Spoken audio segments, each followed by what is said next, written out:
جماعت کے لیے وقت مقرر کرنا۔ سوال،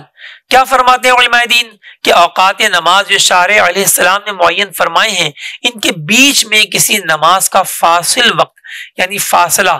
مقرر کرنا جائز ہے یا حرام؟ حدیث میں سنت اقدس یوں مروی ہے کہ جب لوگ جلد حاضر ہو جاتے،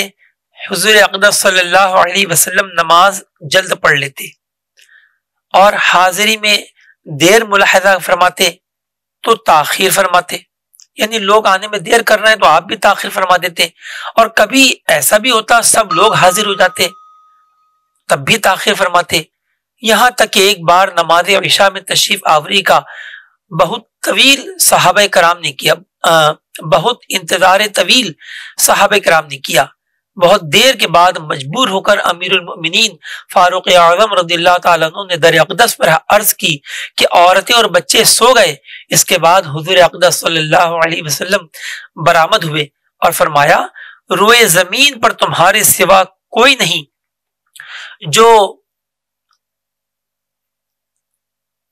نماز کا انتظار کرتا ہو،